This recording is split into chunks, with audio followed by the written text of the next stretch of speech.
नमस्कार दोस्तों। एक पुरानी कहावत है, मृत्यु को कभी टाला नहीं जा सकता। दोस्तों, ये क्यों कहा जाता है, इसके भी परिप्रेक्ष्य में हम आज एक आर्टिकल लिख रहे हैं। दोस्तों चलिए आज चलिए दोस्तों कहानी शुरू करते हैं। दोस्तों, जन्म और मृत्यु दो ऐसे सत्य हैं जिन्हें चाहकर भी कोई बदल नहीं सकता। न कोई किसी के जन्म का समय बदल सकता है और न ही किसी को उसकी मौत से बचा सकता है। और इसी बात को साबित करने के लिए आज हम आपको एक ऐसी कहानी सुनाएंगे कि आप भी ये बोल उठेंगी, मृत्यु का समय और जगह कोई नहीं बदल सकता। दरअसल एक बार भगवान विष्णु गरुड़ पर बैठे शिव जी से मिलने जा रहे थे। कैलाश पहुंचकर विष्णु जी भगवान शिव से मिलने चले गए और गरुड़ को द्वार पर ही रुकने को बोल गए। अपने स्वामी की बात मानकर गरुड़ देव द्वार पर ही रुक गए।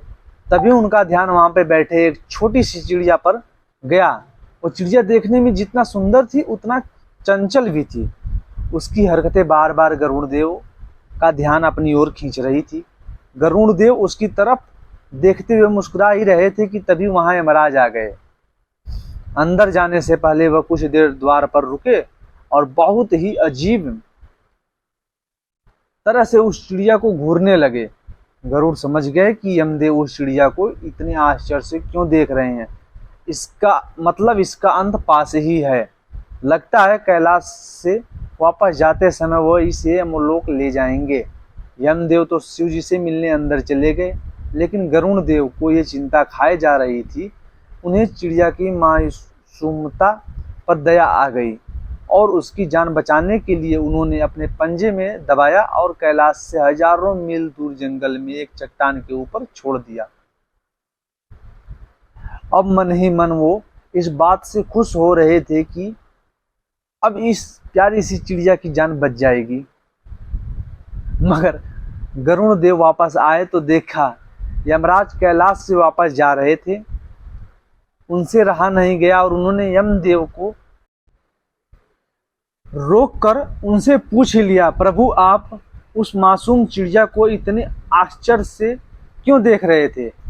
यमदेव ने कहा, गरुड़, उस चिड़िया की मृत्यु निकट थी, पर वह कैलाश में नहीं, यहाँ से बहुत दूर एक जगह पर होनी थी।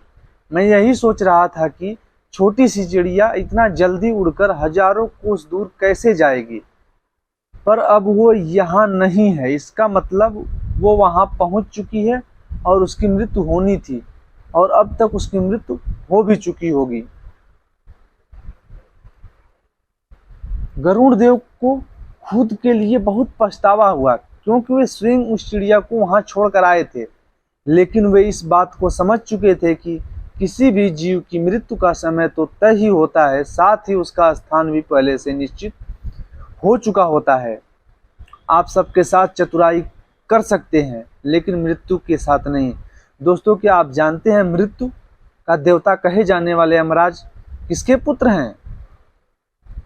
आपको बता दें कि यमदेव किसी और के नहीं बल्कि सूर्यदेव के पुत्र हैं और इनकी माता का नाम संज्ञा है।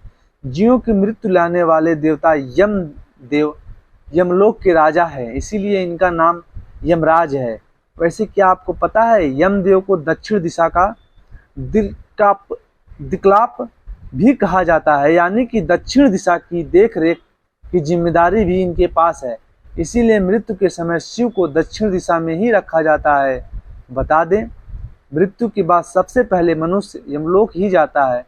इसके बाद वह चित्रगुप्त उस प्राणी के कर्मों का हिसाब करते हैं। हिसाब के बाद ही यमराज को तय करते हैं कि उसे नरक जाना है या स्वर्ग। आपको बता दें, यमपुरी 1000 योजन तक फैली हुई है। इसके 4 द्वार हैं। यमराज के पास ब्रह्मा जी से मिला कालदंड नाम के बेहद शक्तिशाली शस्त्र हैं। कहा जाता है कि एक बार यह अस्त्र जिस पर छोड़ दिए जाते हैं, फिर चाहे दुश्मन को खत्म करके ही वापस आते हैं। यमराज ने एक बार यह अस्त्र रावण पर भी छोड़ना चाहा था, लेकिन तभी ब्रह्मा जी ने उन्हें यह कहकर रोक दिया था कि मैं रावण को वरदान दे चुका हूं, अगर रावण की मृत्यु हो जाती है तो मेरी बात झूठी साबित हो जाएगी, इसीलिए आप इस शस्त्र का इस्तेमाल रावण पर न करें। दोस्तों, आज आपने ये पढ़ा, जो कहते हैं मृत्यु कभी टाला नहीं जा सकता। दोस्तों, ये बात हकीकत है और ऐसी नई नई कहानी हम आपको लेके आते रहेंगे। थैंक यू दोस्तों, मिलते हैं नए वीडियो में। चैनल को लाइक एंड सब्सक्राइब जरूर कर देना। थैंक यू दोस्तों।